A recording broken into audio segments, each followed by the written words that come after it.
Welcome. My name is Coretta Phillips and I am a professor in the Department of Social Policy here at the LSE. I'm really pleased to be chairing this book launch event and to be in conversation with our esteemed author, Kehinde Andrews. It's fantastic to see, in inverted commas, so many people joining today. This conversation is part of LSE Shaping the Post-COVID World Initiative. And I want to thank, right at the beginning, Maria Schlegel for organising the logistics and LSE public events team, Matt, Nicholas and Terry for assisting with technical support. So just a few housekeeping points. A reminder that today's event is being live streamed on the Department of Social Policy's YouTube channel, and it's also being recorded for dissemination purposes. The Twitter hashtag is #LSE COVID-19, and the event will comprise a conversation between myself and Kehinde for around 30-35 minutes, and then we'll have time for questions from you, the audience. Can I ask that you please post your questions at the end of the conversation, and please use the Q&A function.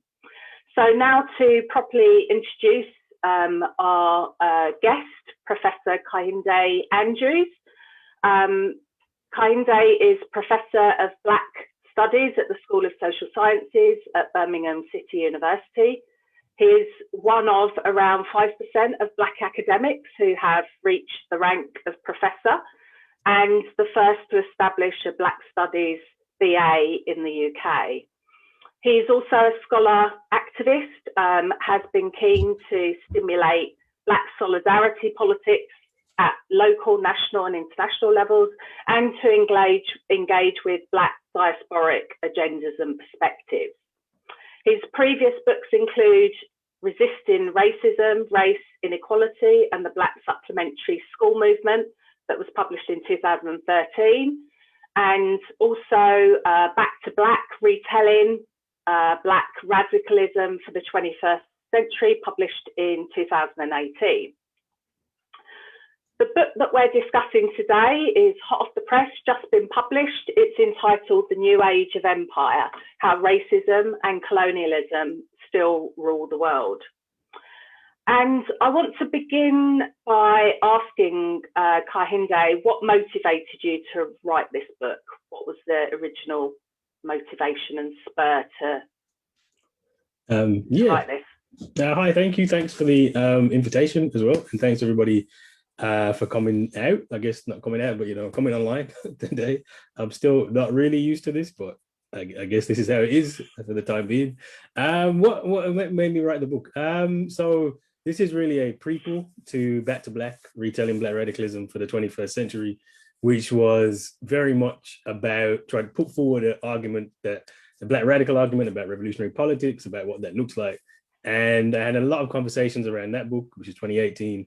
And what was very clear was that people needed to understand the scale and the nature of the problem. And so, this book is a bit bleak, I'm not gonna lie, it kind of just lays out how racism is patterned into the economy, and it's deeply rooted into the system. But that's important because once we understand that, then we understand that, as Malcolm X says, I start off with a Malcolm quote, there'll probably be a number more throughout the hour. But Malcolm says, this system can no more provide freedom, justice, and equality for Black people than a chicken can lay a duck egg. It's just not meant to do it, right? And once we understand that, then we understand that there is a solution, but it's called revolution. So I really want to stress the book isn't negative at all. It kind of seems a bit pessimistic, but it really isn't. It's about saying, let's understand the scale of the problem so we can understand the scale of the work that we need to do, basically. Thanks, Kehinde. I think you're right to say that it's optimistic in terms of the kind of political positions that we can take and what comes next. And it's rightly bleak. It outlines the role of genocide, of slavery, and of colonialism in producing our contemporary global racial order, and also interestingly argues that the #1 cause of global poverty is racism. So I wondered whether it would be helpful. There'll be certainly people in our audience who won't have had a chance to read your book. If you could just take us through the key arguments, particularly in those early chapters that individually tell the story of a kind of long history that sets up where we are now in the contemporary period. Yeah, so the basic argument of the book is that the central premise, what makes the West, is white supremacy. I mean, it really is the thing that unlocks everything else. And from roughly 1492 to the present day, the key logic has been that Black and brown lives are disposable, white life is superior, and it's perfectly fine to exploit, erase, kill, murder, maim people around the world in order for Western progress. And the first, I said, it is pretty bleak, right, when you think about it. But the first three chapters are genocide, slavery, and colonialism. And I thought it's important to start there to give it, to really understand how this system comes to be. And at the front cover of the UK version is Christopher Columbus. And Columbus is really important. And we just kind of take Columbus for granted. So there's a country called Columbia, the District of Columbia, where the United States government is. I learned when Columbus, in 1492, when Columbus sailed the ocean blue as a child in school. Columbus is everywhere. In the United States, Columbus is the most celebrated figure, really, even though he never actually went to the United States, right? Which seems strange, but Columbus really does have this importance because that so-called discovery of the Americas, when he went the wrong way and found the Caribbean, is the thing which really makes the West the West. That's why I'd always call it the West, because it's that westward expansion into the Americas. And what does Columbus do? Kicks off the largest genocide in human history. The midpoint estimate is, I think, 72 million natives of the Americas were wiped out in a generation. Becomes Europe's first slave trader as well, actually. So, Columbus, when he sails back, he brings 500 of the natives enslaved and sells them into the Arab slave trade. And Columbus really sets the table for everything that comes next. Genocide, slavery, when colonialism takes over the island that we now think of, that we now call Haiti and Dominican Republic. And that's why Columbus has so much importance, because it's not by himself, obviously, but that's when you get this big shift. And through the genocide, through slavery in the Atlantic system, that's how we get the wealth that we have today. That's how the West emerges. Europe was behind at this point when Columbus is sailing around the world. Europe's behind, like a long way behind everywhere. Africans have already been to the Americas. Africa and China have already had connections. Europe's markedly behind everywhere else in the world. And it really is the Atlantic system of slavery which produces the wealth, which allows the Industrial Revolution, allows science, et cetera, et cetera. So from the very beginning of what the West is white supremacy. And not surprisingly, that's kind of maintained until the present day. Thank you. Yeah, and I like the point about it's taken until the 21st century. Was it 2015, 2017 that the state has finished compensating people that white slave owners, essentially, that owned people like you and I. It made me also think, though, about, and of course there's been lots of debates about this most recently, about decolonizing the curriculum, about teaching Black history in schools. And I wondered what your thoughts were about how we might challenge what is ultimately a very myopic vision of empire. And in various parts of the book, you talk about the callous disregard for Black and brown lives. But of course, we also know that white Britons are very much deeply invested in this kind of mythology of empire. Is Britain ready to reckon with Churchill's strong leadership and his saviour status? I mean, what's the kind of role of your work in trying to kind of stimulate that that fuller, more comprehensive vision of what empire was? Yeah, I mean, I think it's a difficult question, because once you start to understand why it is, so we just have this really terrible version of history. The West was great. Industrial Revolution happened because of great people. I live in Birmingham, so we hear a lot about Joseph Chamberlain, Matthew Bolton, and James Watt, of course. James, how do I forget James Watt? Like James Watt. We hear like that's kind of this ingenuity argument around how Europe becomes the dominant place in the world. Particularly in Britain, there's this really disturbing, like if you talk about how Britain understands its role in slavery, there's a speech that Cameron gave when he was Prime Minister in the Scottish independence debate referendum when he's campaigning to keep Scotland in the Union. And one of his arguments that Scotland should stay in the Union is that Britain should be proud because it is the country that abolished the slave trade. And you just think like, what? How is that the story you're telling about Britain? That Britain's a country that abolished the slave trade, not the premier slave trading nation in the whole system.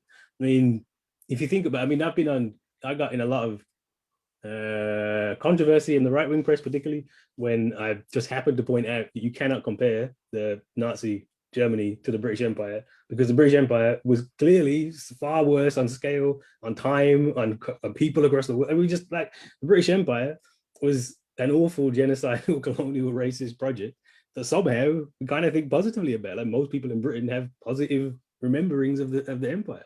And it's in some ways, this kind of work's important because it's trying to destabilize that and say, well, we have to understand that differently.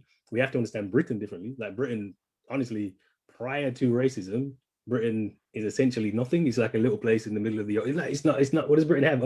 It's racism that makes Britain Britain, right? The empire, colonialism, slavery. That's what gives Britain its wealth. But we've just missed that out from the story, and because of that, we don't really understand what's happening today. It causes lots of problems in terms of the immigration debate, etc. So I can make a very strong argument that we need to understand things differently so that we can understand the world better.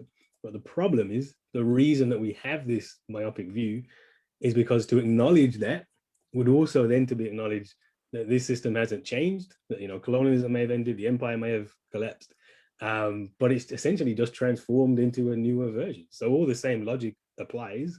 It's just a bit different. So if we would tell that story, then we'd have to actually recognize that even today, that our economy is produced by the same logic, and then we'd have to change it, right? And we don't want to change it. So I'm always really skeptical because I just don't think with the mainstream you're going to ever get that story told properly because it's so important to maintaining the status quo today.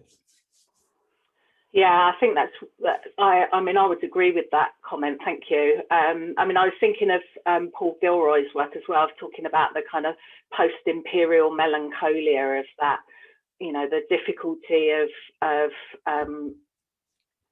challenging what really is a kind of quite a sort of psychosocial investment in a particular picture of Britain that people really feel positive, secure about, and it makes the argument for why Britain has the place it has on the world stage, and it's a really kind of challenging area to get into.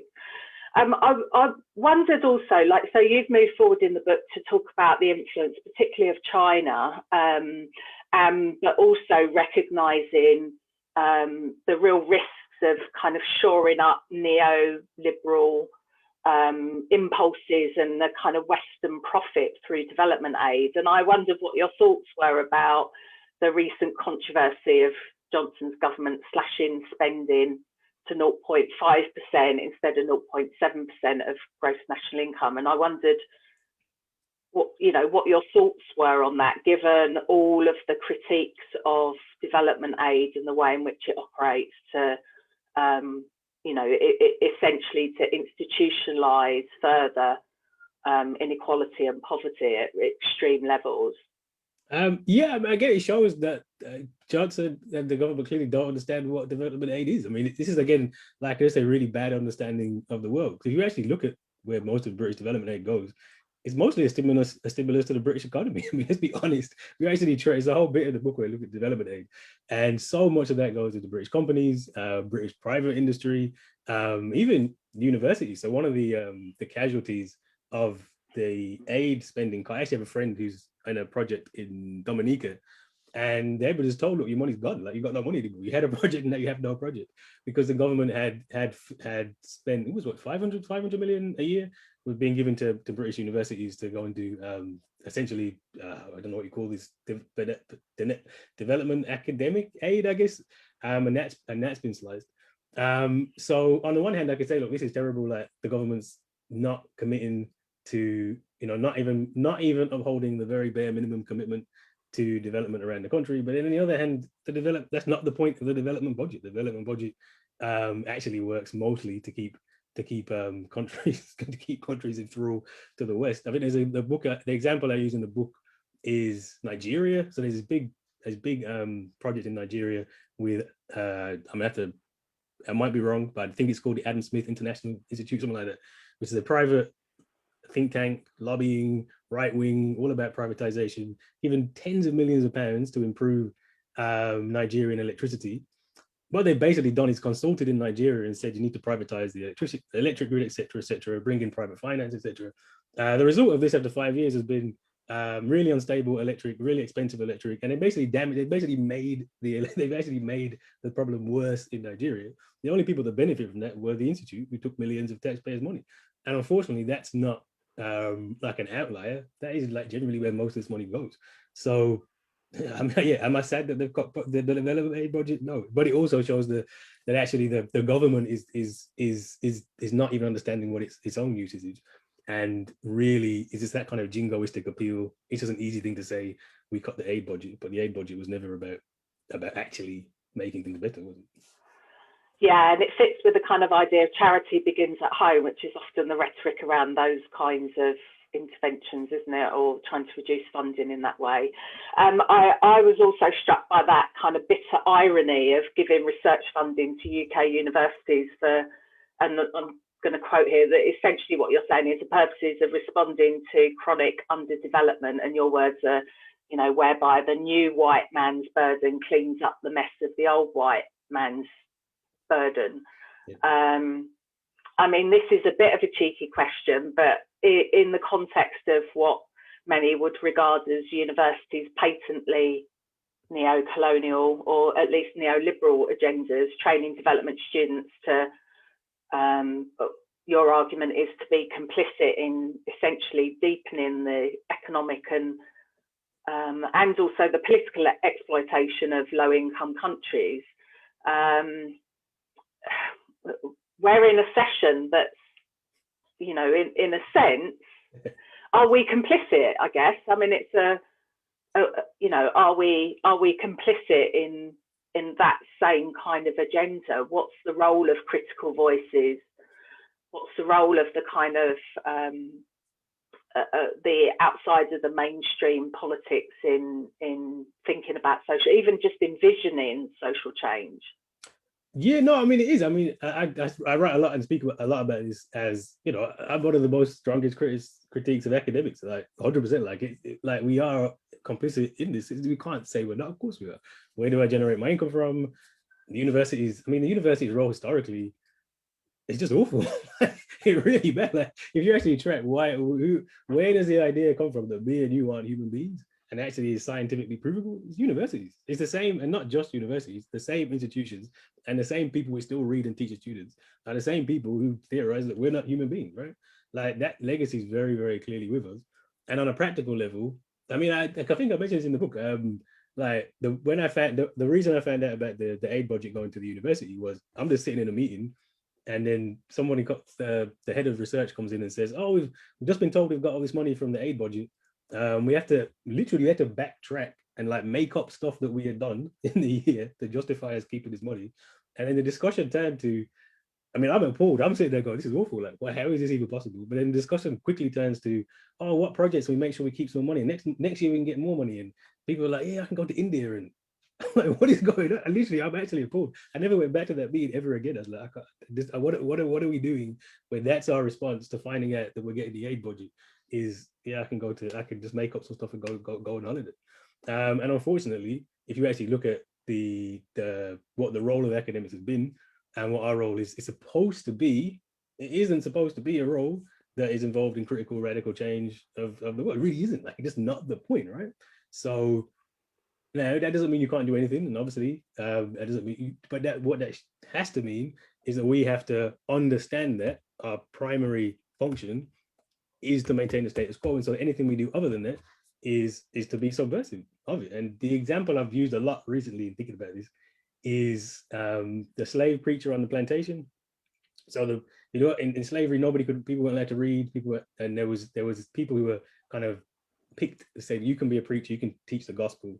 And the purpose the slave master had for that was to pacify people, was to give them this kind of version of Christianity which says don't resist, etc. And a lot of people did that. They did that. Well, because of that elevated position of being a slave pastor, it meant that one, you could read when other people weren't allowed to read. It meant two, you could talk to large audiences, which again was usually men on the plantations. And three, you could travel between different plantations. And it is not an accident that a large amount of the slave rebellions were started by slave preachers. Because of their elevated position, they had the possibility to do things other people couldn't do, right? And so they subverted the role they had in order to do revolutionary change. That's the metaphor I would use. We're kind of in a similar position, and we have a choice whether we use that, because it does give us lots of access. There's many things I can do as a professor where I couldn't do if I wasn't a professor. So we have the access, and the question we have to ask is, are we going to use that to subvert our role, or are we going to use that to maintain it, really?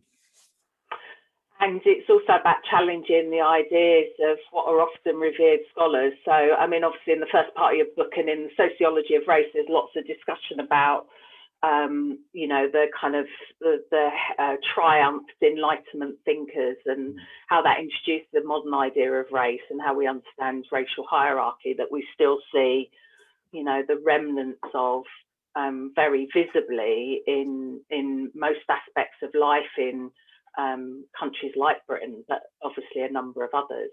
I think what you also talk about in the book is the difficulties of how violent resistance by indigenous groups against European invasion and dispossession was actually accelerated the genocidal impulses of the invaders. And I was wondering about what that means for resistance today, because resistance today is typically more non-violent, kind of embedded in consensus politics.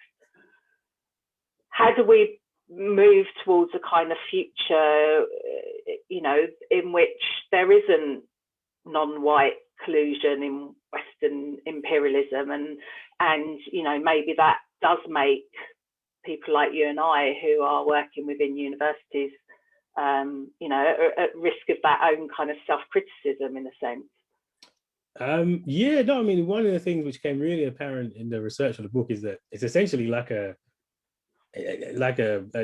pattern that you can see across the world. In America, you can see it in parts of Africa, you can see it in Australia, definitely, that when the natives resisted, that was always used to annihilate them. So like the Europeans come in, acting ways, take away, because the big difference is somewhere like the United States and the United Kingdom, and why we don't always see racism as clearly here is because in the US or Australia, as settler colonies, by their nature, they are genocidal. Like their very nature. Like you go into a place, you start to use the land, you start to take away buffaloes, etc., and the people start to die off, etc. There is you have to kind of claim the space because there's people there, right? Whereas in the UK, it's more by remote control, right? Like yes, there's genocidal, but it's genocidal in the Caribbean, and it feels separate from Britain, and there's this big gap that we don't really understand that. Whereas in America, you can't do that.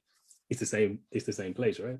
And when the natives fought back, that's when annihilation started. So look, we can't beat you, so we're just going to kill you all. It's effectively, it literally is that we actually can't beat you, so we're just going to kill you all. And you see that pattern play out across the board.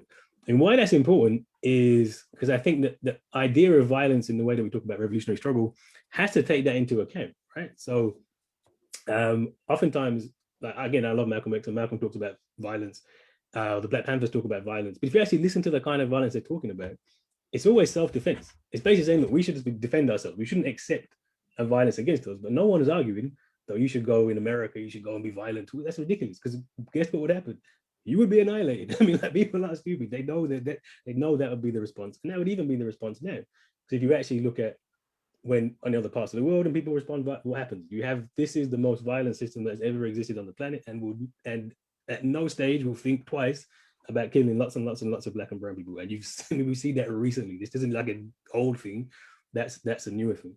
So that does mean that we have to think about practically how is it that we can build alternatives, because look, the violence is going, and armed resistance at this point is obviously not the best solution, because this is again the most violent system. So we have to then be thinking differently. We have to be thinking about how we're building alternatives.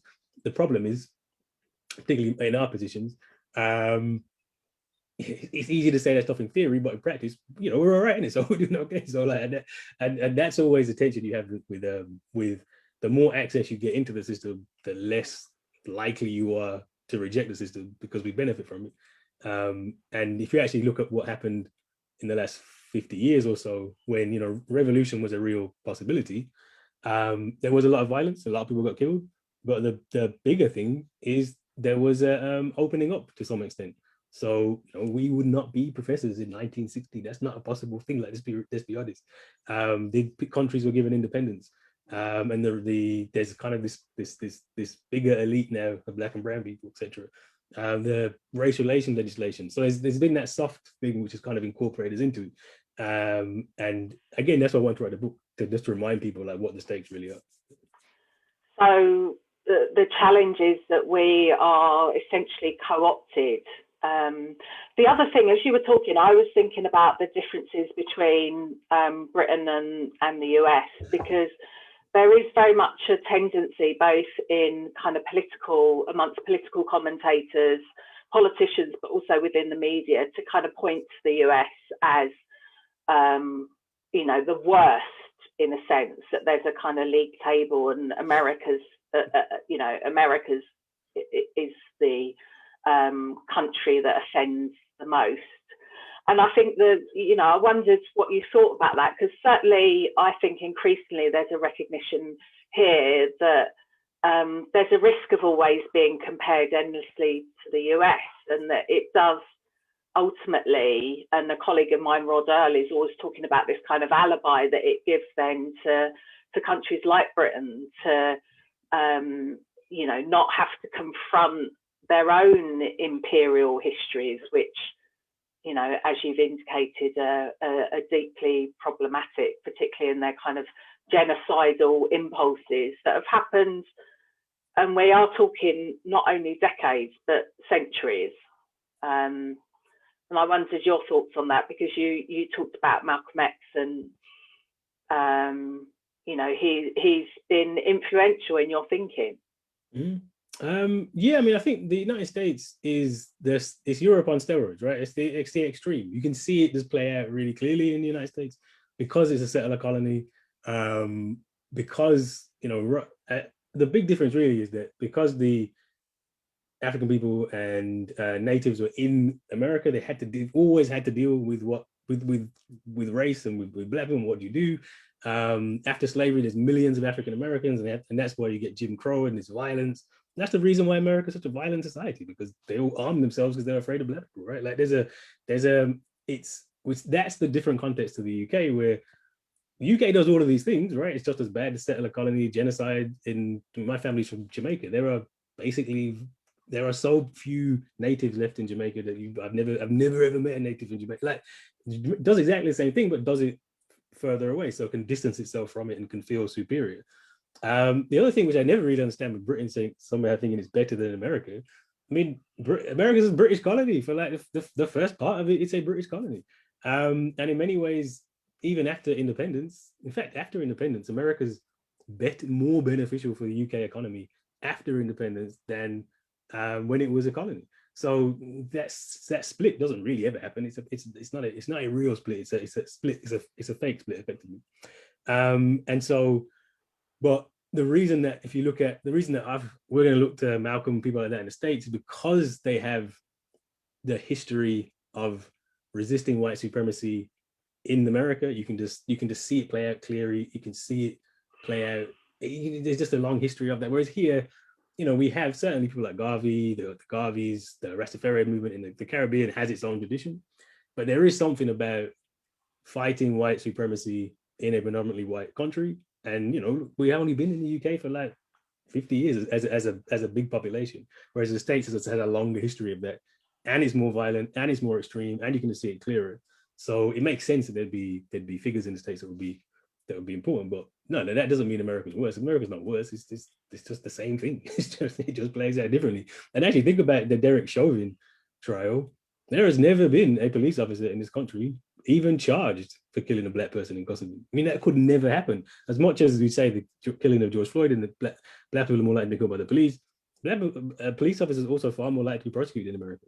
So there's things which actually is better over there than it is here, right? Yeah, especially even when it contradicts coroner verdicts and decisions that, yeah, the criminal justice system doesn't operate. You're right.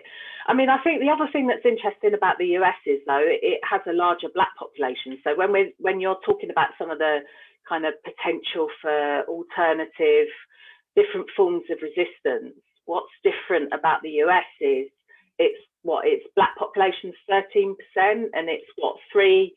I mean, I guess it might look different after the next census, but you know, the black minority population in the UK is actually very small. Yeah, very small. I mean, we overestimate it all the time. 3% of the population. It's not that many people. And again, if you had that, if we were 13%, I absolutely guarantee you it would look exactly the same as the UK, as the US. Sorry, if the police carried guns in the UK, imagine how many people they'd be killing. The police are terrible here. They just don't have the technology to kill as many people. And so what we're really seeing is a demographic thing, which is about the different versions of the different ways which empire played out. But one of the things I've tried to stress in the book is that this is a global system. There is no way to understand America separate from there is to understand UK or Europe, etc. And America is Europe on steroids. It's just a collection of Europeans given free reign to do what they do, and that's also why it's not a coincidence that America is the new seat of empire. America kind of inherits its role as the leader of the West because it is Europe on steroids. It makes a lot of sense actually. And actually, I just listened to 18 hours of Malcolm X speeches, which I don't know, just for fun now, right? And there's a bit in the speech where he says, after the Second World War, what basically happens is that Europe's got trapped. You know, the empires are kind of fighting each other. It's led to these wars. People in Africa and Asia are resisting heavily, and they're kind of stuck. And so what they do is they pass the ball to the States, and the States kind of leads this new version of empire, which is benevolent, looks benevolent, aid. We're your friend. We used to be colony. We used to be a colony. Like America loves to say that, right? Independence Day and all that. And it passes it on to this humanitarian colonialism is what Malcolm calls it. It's the same system. It's just delivered slightly differently. I mean, I guess in the second part of the book, you're talking about how China is moving forwards and engaging in many of these similar kind of neo-colonial practices, and you also talk about the issue of non-white collusion in imperialism, and I wondered if you could just say a bit more about where you think we're headed in terms of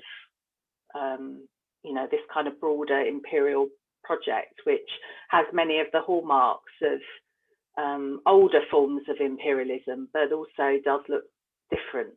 Yeah, I think one of the worst ways to understand racism is this kind of white non-white dichotomy, like it's just white people are bad and do these bad things and that's it, right? Actually, if you look at, and this became so apparent looking at all of this across empires, across how the West is founded, it's really a lot more complicated there. And actually the British Empire, the people who managed the British Empire were hugely diverse.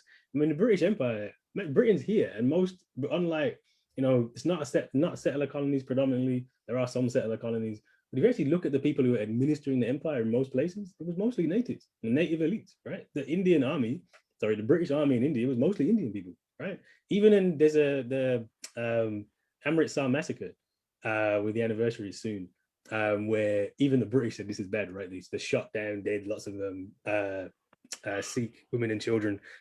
A lot of the people shooting the guns were Sikhs, right? Like and that was, I knew this, but you really think, read it, you go, wow, that's what does that say, right? So now that we're seeing, when we now see Black and brown people administering neo-colonialism, why are we surprised? Like, this is not a new thing. It's always been the case. It's always been necessary, because once you create a system of rewards, etc., there's going to be people who are going to buy into those rewards and take those rewards, etc., etc. And this is how we should be looking at the rise of places like China and India. And we say China and India are rising. That's not really true. Some Chinese people and some Indian people are rising, but China and India have two of the largest populations in the world. and the majority of the people are in dirt poverty, like really in dirt poverty. So yes, there is a class of elites who are making lots of money, but actually look at the population. They're not the Indian people and Chinese people you see here, or even the Nigerian people you see here, are not representative of Indian people and Nigerian people and Chinese people, right? It's a particular class. And if you think about someone like China, I do spend a lot of time talking about China. What has China's rise? This is the real question. Has China's rise or India's rise gone against the logics of Western imperialism? And the answer is very clearly no, right? China is the worship of the world.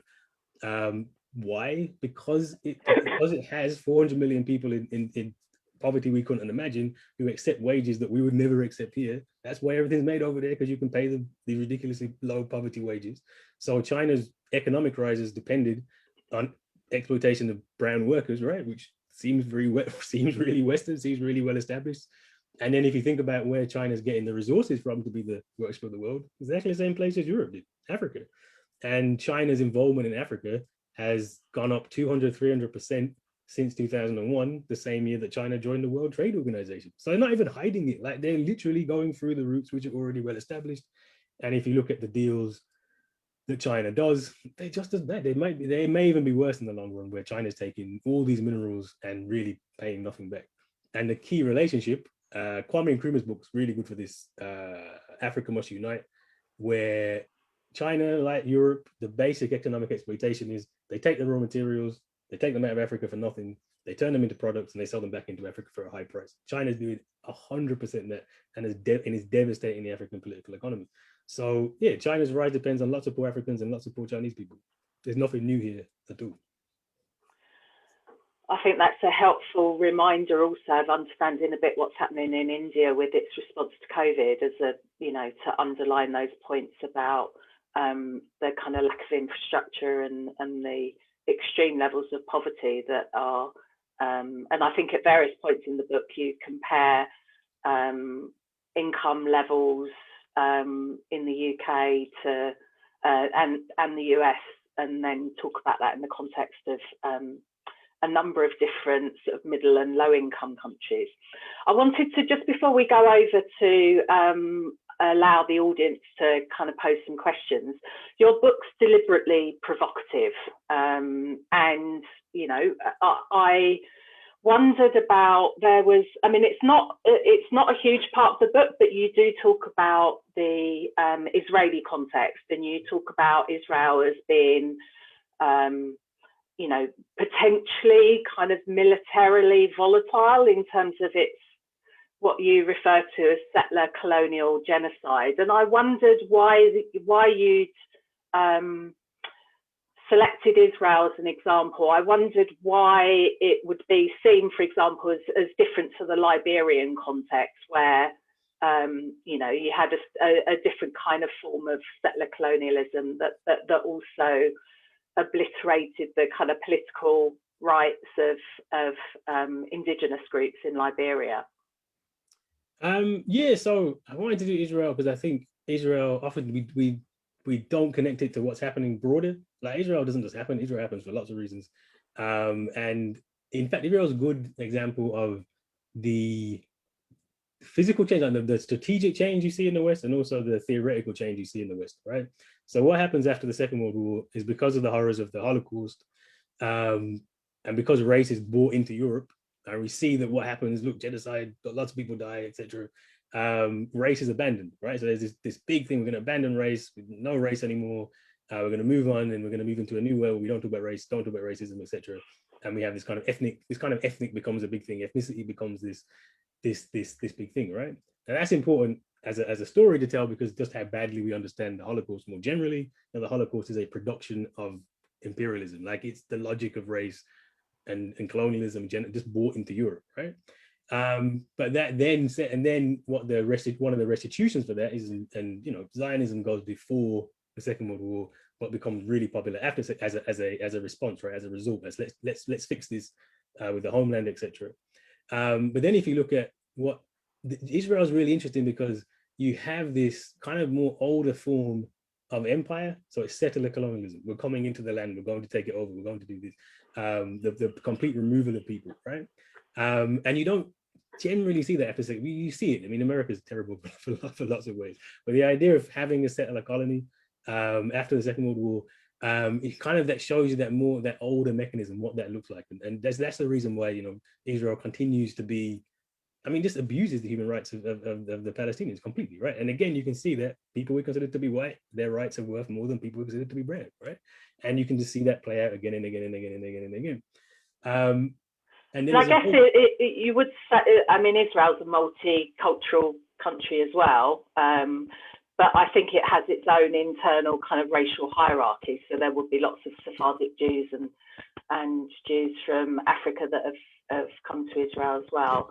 I'm realising we're not quite running out of time, but want to kind of give the audience an opportunity to,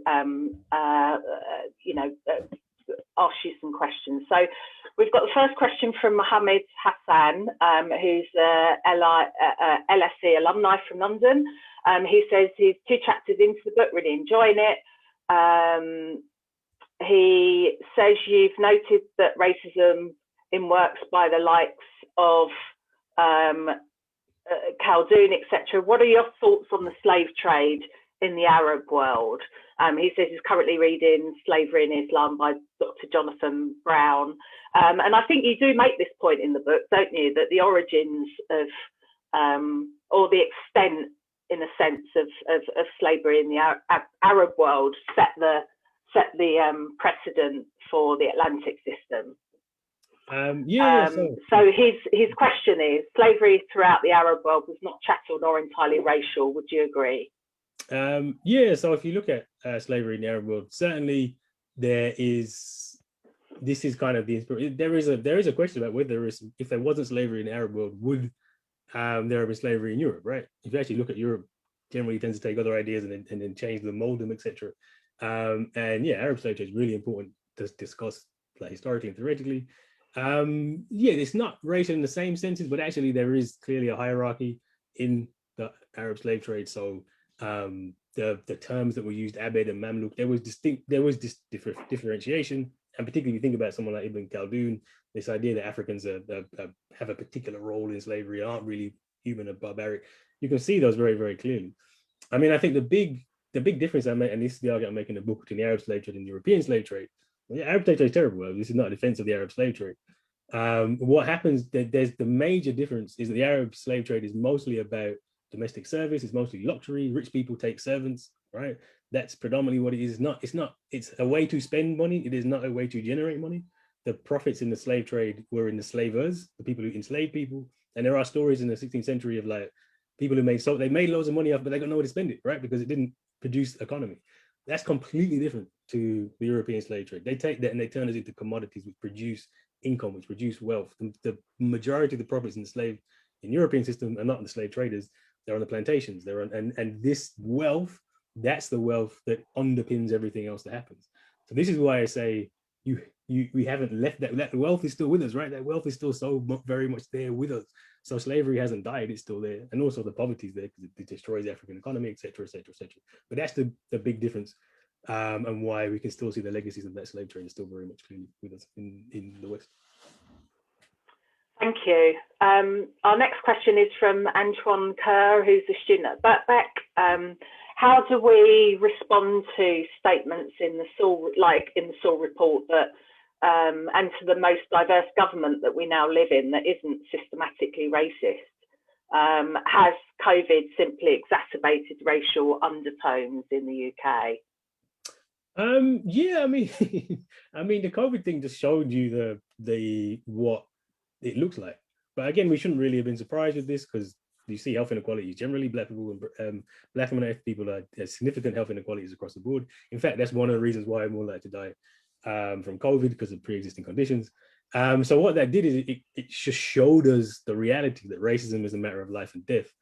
In terms of responding to the government and the suit, there's nothing you can do. Like if your framework is that you can take all this data, look at the evidence of it, and then say it's not racism, but there's no institutional racism. I'm not going to change your mind. Like, on a real level, I'm not going to change your mind. And the purpose of a report like that, or the purpose of the government approach, isn't to be led by data or led by it's not a genuine good faith. they've pre-decided this isn't what they've already decided they have a very particular vision, Britishness, what that means, etc. And this is just one of their ways to bulldoze that through. Yeah, so I did what you're gonna do. You can't tell it. This is why I say we use that for ourselves, but there's no point in trying to convince this government. Can I just jump in with another question that's related to that, if I may? So Tony Sewell's original PhD research suggested a really different kind of political positioning than the position that he's adopted in the last sort of 10 years or so. And I believe that research was actually done in Birmingham, his PhD research. I wondered whether, I'm not sure if I may have made a mistake about that, but I wondered if you could comment on, you know, that shift from what we might see as, broadly speaking, being on the political left to then quite a full-scale shift to the political right. And as you know, it was a politicised decision to appoint him to chair the commission. I mean, do you have any thoughts on that? I mean, he's not the only one. There are, you know, numerous examples of that. But given the question, I wondered if you had anything to add, any reflections. Yeah, there is an incentive to do it, right? So Tony Sewell has become, for a while actually, has been the kind of the go-to person for institutional racism doesn't exist. And actually, this is a cultural problem. Particularly black men aren't around, and black women can't raise boys, apparently. I mean, kind of just disgusting nonsense like that, right? He's been there for a long time. But to be honest, I can see why you do that, because that's where the incentives are, right? Like, if you actually look at most of the government responses, even take something like Aim Higher, which looks at the, you know, black people aren't doing as well in GCSEs. So what's the government response that I think we kind of celebrated? It was people need to aim higher. That just puts all the blame on the kids, right? And the families. This is probably something wrong with you. We need to mentor you, right? That has been the dominant framework through which the state has gone through this. And so there's plenty of, if you want to have a research career and make money off this and advise government, that's the way you go down, right? I actually remember when I did my PhD, I got my PhD funding. I got ESRC funding for it. The proposal I wrote was, I want to find out what's wrong with black boys, because I knew that's what they wanted. Like, I knew that's what they wanted, and they gave me the money. And I did something completely different. But the fact that that's how I had to write the proposal tells you 100% what the agenda has been. And whether Sewell generally believes it or has turned himself into believing it, he's following a line which is very clearly put out by government agenda, and particularly this government. That's it.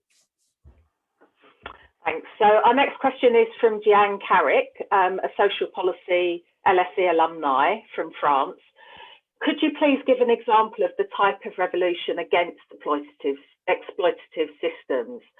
Does it come from civil society protests and initiatives, or is it in more subtle forms of disobedience like the informal economy? And she's especially interested in any examples from Africa. So, I mean, I think it kind of depends. Like, resistance and revolution are different things, I guess. So, like, and it's, I always stress this, like, in terms of revolutionary politics, there isn't that many revolutionary politics. If we're really honest, like, let's overthrow the system, let's overturn it. Let's, you know, the best example of what it would be from Africa would be the radical Pan-African movement, which was people like Nkrumah, which was actually, you know what, we just want planned economy, get rid of the nation state borders in Africa, have a unity in the African continent, take Africa out of the economic system, because Africa is the only part of the world that could do this, because it has all the resources, it is the richest, etc. But that doesn't mean that anything that's short of that isn't worthwhile, right? There's many ways to resist, which are really important to do as well. And I think one of the good examples of this is slavery, right? And if you think about slavery, there's the Haitian Revolution, which is the big burn it down, it's all gone, we get rid of it, kick the French out revolution. But then if you look at resistance to somewhere like Jamaica, so my family's Jamaican, well, I talk about Jamaica a lot. There was resistance in terms of going slow, right? Not doing work as quickly, breaking tools, running away. Marriage was the big resistance. You did have rebellions, but you just generally had this everyday resistance, which actually is one of the reasons why slavery became unprofitable. When they say slavery ended because it was unprofitable, we actually made it unprofitable, right? Because we just slowed down, broke tools, weren't as productive. And there's a really good book by Stella Dadzie called The Kick in the Belly. And this is something I'd never thought about before. But after Britain abolishes the slave trade in 1807, their logic was, we've got enough Africans, we can just breed Africans, right? We don't need any more. We can breed the enslaved, so we don't need to bring any more in. The birth rate in Jamaica plummets, like literally plummets. Like it was at a certain rate, then it plummets. And after slavery ends, it goes back up again. And she argues this is because the women said, no, we're not having kids. We're not stupid. We know what you want to do. So we're stopping having babies and we won't breed the next slaves. So one of the reasons why slavery was unprofitable was because there wasn't enough people. There literally was a shortage of Africans in Jamaica at the time. And so through those kind of forms of resistance, this essentially leads to the end of the slave system, right? So those things are really important as well. Yeah, that's a really great example. Thank you. I wanted to just follow up with a question that's actually for both of us, from Deborah Luami. She says, you talk about using your role to subvert the status quo. Do you find it difficult to get your work taken seriously or even published within your institutions because of your critical thinking approach to academic work? Yes. Yeah, no, definitely. I mean, now so it's a bit better. I think now it's a bit easier because of profile or this and people like that. But certainly, if you look at trying to get some of this stuff through journals and peer review, and the standard of it is a white frame. And if you come with something different, it's really difficult. Some of the comments I've had still have, I'm like, wow, like, really. But you just have to keep pushing it. And I think also a big part of what I would say to that is audience. Like, look, obviously I'm a professor, I have to write academic stuff, like that's important. But there's a much bigger audience out there, and I always try and write for that audience as well, where you don't have to have those same kind of limitations. I don't know what your experience has been. I would say one of the challenges within social policy is that there's a kind of predominant positivist focus in empirical work, and I mean, that's not across the board, but it does mean that there is sometimes, I think, a tendency to assume that unless you can quantify experiences of racism, it doesn't exist, and it operates in quite a kind of subtle and definitive way of how you're supposed to identify processes of discrimination. And actually that connects to another point that I was thinking about when you were talking about non-white collusion. I was thinking about how in the civil service for decades, what used to be called the Immigration and Nationality Directorate was always one of the parts of the civil service that had the largest number of Black and Asian employees. And so, as you say, the kind of implicit, explicit collusion, what are the kind of ethical responsibilities that we have in those kinds of positions? We have to be employed and pay the bills in the same way that everyone else does. But those kinds of positions can operate in ways which, can obscure some of the practices of either the government or universities or whatever. I think we have time for a couple more questions. So a question from Richard, LSE alumni, currently working for the UN in Southeast Asia. And they say, couldn't agree more with everything you've said so far. Can't wait to get your book. What are some tangible ways to decolonize the humanitarian aid sector? Can you decolonize the humanitarian aid sector? I guess it's the question. No, I mean, I think the key thing would be, I think this is a perfect area where it's about how we spend the money, right? So I think because these things are life and death, and because the conditions that most people live in the world are actually like horrendous, right? A child dies every 10 seconds because they haven't got access to food, these kind of things. There is this, we go in and we just give them, and we deal with the emergency. Actually, the big problem is infrastructure. If you look at particularly Africa, there's just a lack of infrastructure. So the issue isn't, people need drinking water, for instance. So you need infrastructure for drinking water. So it's no good just going and giving people drinking water. That's the worst thing to do. Actually, you need to work with governments, use that money differently, build the broader infrastructure. And are there ways to do that within the framework of aid? I'm not sure, given the aim of it, but this is what I'll be trying to do. If I was doing, I'd be saying, well, let's try and do some projects where actually what we're doing here is we're building the capacity for countries to be by that they shouldn't need. The problem is that you need to do this for countries. And is there a way to push that money into developing the necessary infrastructure so countries can survive by themselves, basically? Thank you. We've also got a question from David Walter, a Birkbeck alumni. So this question is, should we not be fighting white supremacy intersectionally? Because we cannot tackle the global disease of racism without dealing with the problem of class. And then secondly, don't you also see the complexity of the rise of Black conservatism, which is just as insidious and aggressive to the interests of the Black working class? Yeah, well, I say one, intersectionally, yeah, 100% intersect. What do we mean by intersectional? I think it's a key thing. And that means, look, I was working, we did a book, it's coming out with Kimberly Crenshaw soon, and the title of the book is Blackness at the Intersection. And one of the things we came out of that, we were workshopping it, and actually my wife, Nicole Andrews, came up with this, is that when we understand the West, you have to understand that a race is the intersection. Like white supremacy is the intersection, and class, gender, sexuality, disability, really important role. You cannot understand the system without those roles, but they all go through white supremacy. And there's no way to understand class, certainly class, gender, etc., the way that they're transformed or come into being without understanding white supremacy. So certainly this is an intersectional argument, but it's an intersectional argument that says that actually we have to consider these all things at the same time and the very nature of the system.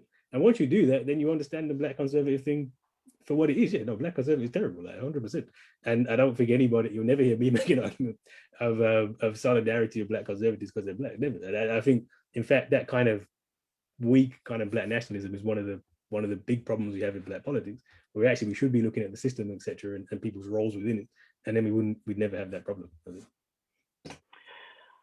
Thank you. I mean, I think the reason why class is always part of the picture is because it's often been the kind of key sort of categorical identity or factor that influences sociology and social policy, and certainly the kinds of work that you and I are probably most familiar with.